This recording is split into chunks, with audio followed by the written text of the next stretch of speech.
अंगणवाडी कर्मचारी सहकारी पतसंस्था मर्यादित तिसरी वार्षिक सर्वसाधारण सभा संपन्न। अंगणवाडी कर्मचारी सहकारी पतसंस्था मर्यादित तिसरी वार्षिक सर्वसाधारण सभेचे धर्मवीर आनंद धिके विद्यालयात आयोजन करण्यात आले होते। संस्थेच्या अध्यक्षा मीना शेंडे यांच्या अध्यक्षतेखाली सभा संपन्न झाली। सभेमध्ये विविध विषयांवर चर्चा करण्यात आली, तसेच काही अंदाजपत्रक मंजूर करण्यात आले। अहवालाची नोंद घेण्यात आली। महिला भगिनींसाठी 2 लाखापर्यंत कर्जवाढ करण्यात आली। यावेळी रश्मी निमसे, अरुण पानसरे, प्रकाश वेखंडे, अपर्णा पानसरे यांसह शेकडो अंगणवाडी सेविका उपस्थित होत्या।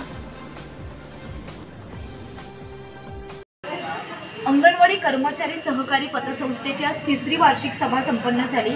या सभेमध्ये कोणकोणते निर्णय घेण्यात आले? आता आम्ही आज 3 वर्षापासून आमची पतसंस्था चालू आहे। आम्ही सर्वप्रथम ही पतसंस्था निर्माण करण्याचं ठरवलं, कारण आमच्या अंगणवाडी सेविकांचं पगार मानधन कमी असल्यामुळे आम्ही पुढे येत नव्हतो किंवा घाबरत होतो थोडेसे की कसं आमची पतसंस्था उभी राहील।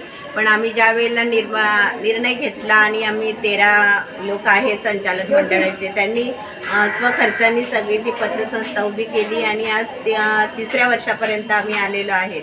आणि आज आम्ही इथे 3ऱ्या वार्षिक सभेसाठी निर्णय असा घेतलेला आहे की आम्ही आता आमची सभासद ते झालेले आहेतच, पण त्यामध्ये आता आमच्या आशा ताईसुद्धा जर आम्हाला काही कणकडनं आम्हाला हे आलेलं आहे की आम्हाला तुमच्यामध्ये सामावून घ्या, तर आम्ही जर त्या आता आशा ताई आहेत त्यांना सुद्धा आमच्या पतसंस्थेमध्ये हे करायचं ठरवलेलं आहे, सामावून घ्यायचं ठरवलं आहे।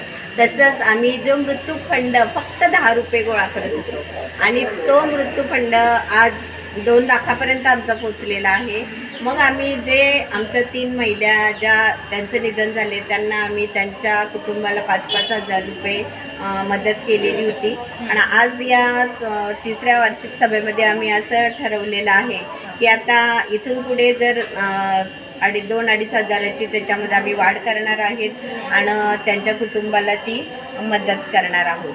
तसेच आम्ही दुसरा एक निर्णय घेणार आहोत की आम्ही ते 1 लाख रुपये 1.5 लाख रुपये ते जे कर्ज देत होतो आमच्या भगिनींसाठी, ते आम्ही साधारण आता 2 लाखापर्यंत देणार आहेत आणि असं आम्ही आज घोषणा केलेली आहे।